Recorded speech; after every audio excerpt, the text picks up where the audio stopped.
Thank you for staying with us. We'll now switch lanes and take the conversation to another perspective. Now we're looking at the measures put in place to ensure a good fight is put up against the novel coronavirus that has killed hundreds of thousands of people globally. And we are being joined via Skype from Victoria Island, area of Lagos, by Dr. Abiola Fasina.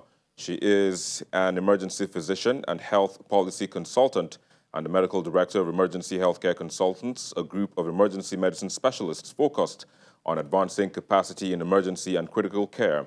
She currently serves as the group medical director for the COVID-19 Isolation and Treatment Center at Landmark. It's a pleasure to have you on the program, Dr. Fasina. Thank you. It's a pleasure to be invited. Of course, you're welcome. So let's begin with how you think we've responded in trying to curb and flatten the curve as the outbreak of the virus, hit us pretty much unawares. Yes, of course. I think that the response of the state was very admirable in terms of the initial policy of trying to contain the spread of the virus.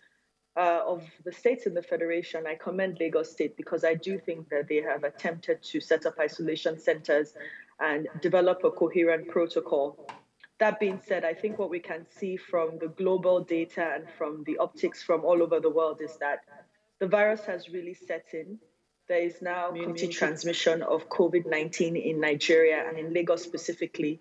And so at this point, I think we all have realized we have to change the nature and the way in which we've been responding to the virus from one of containment to one of really trying to assess people with severe symptoms and treating them quickly. All right. So just yesterday, that's on Sunday, there was a press briefing by the governor, and he pretty much wasn't happy with the way residents of Lagos have, followed the guidelines and the directives that, were given as the lockdown was being gradually eased. What do you think could be the implication of residents not, following these processes as best as they can? The implications are that the virus will continue to spread and that we will continue to see more and increasing infections. As the virus continues to do that, it will hit those with other medical problems and older adults harder. We're also beginning to see data from other parts of the world that the virus is actually not benign in children. There are a subset of children who actually develop severe illness, particularly related to the heart.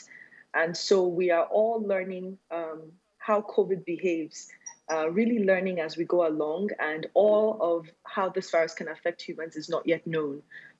Lagos State citizens really do need to be careful. The lockdown was eased for economic reasons, but it doesn't negate the fact that COVID-19 is still spreading rapidly and can still do a lot of damage to us in Nigeria.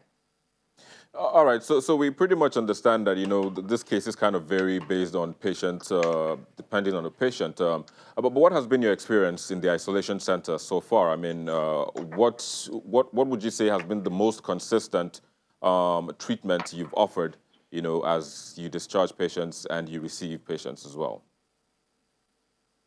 We've been following the Lagos State guidelines in terms of our drug management. I think the most consistent treatment that we are offering is actually oxygen to those who need it. COVID in this environment seems to, for the most part, leave people with mild symptoms. We have seen a few people with very severe illness.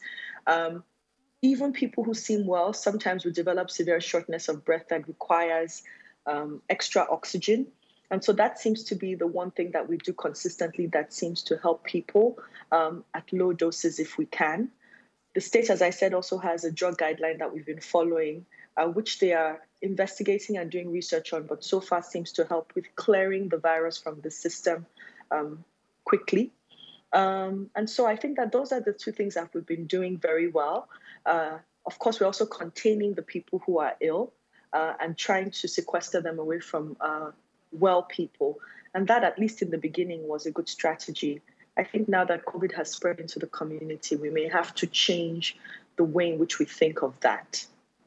All right, so just in winding down, Nigeria received samples of COVID organics from Madagascar. What's your take on that? The stories from Madagascar are very interesting. Essentially, it's artemisia. It's an organic product. It's available in plants and is actually what is very similar to what we isolated to treat malaria. That's where artemether and artesunate come from. And it's been used for many years in Chinese medicine. I am not one to downplay or poo-poo organics or things that are not from our usual pharmacological sort of stream.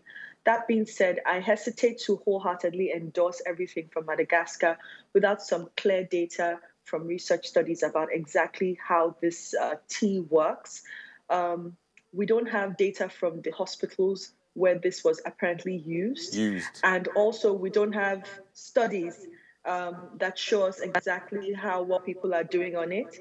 All right, so Most of the patients hopefully all of that data will come through in the nearest future, and perhaps we'll see how well it did there and how well it might likely do here. But again, I have to say thank you, Yes. Dr. Abiola Fasina, the medical director at the TIOSA Isolation and Treatment Center at Landmark. Thanks again for joining us on the program. Thank you. Bye-bye. Of course, bye-bye. Well, that's where we are with that, but we'll take a look at the most viewed videos on our YouTube channel in the past week.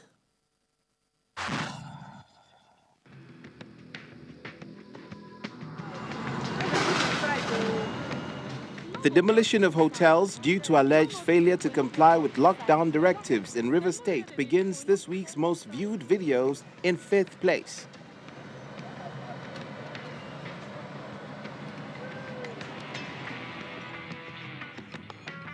It's followed by the evacuation of 160 stranded Nigerians from the United States who landed at the Nnamdi Azikiwe International Airport, Abuja.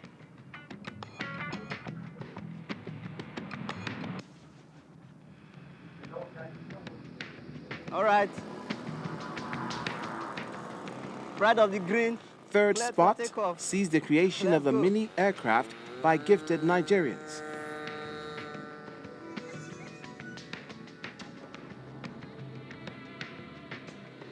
Let me show you something about manufacturability.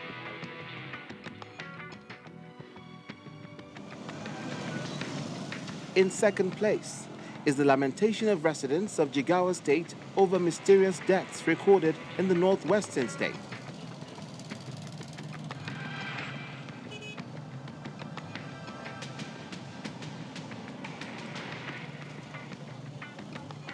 There is a study that is related to burial grounds. That one gives us more of statistics with minimal details, but it gives us also a pointer into the community where to go. It gives us how widespread the problem is. It gives us the clustering of deaths where they are occurring and the frequency with which they are occurring. Then the last one, which is the most definitive, is the real tests, where we test swabs from dead people to give us a clear understanding if the person actually died of corona. While the most viewed videos in the past week is that of vigilant security operatives, the 9 men found hiding in a truck conveying cows entry into Lagos.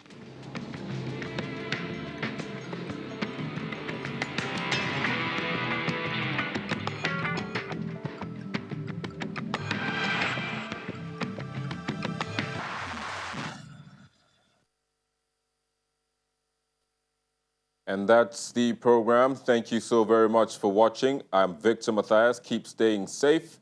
Bye for now.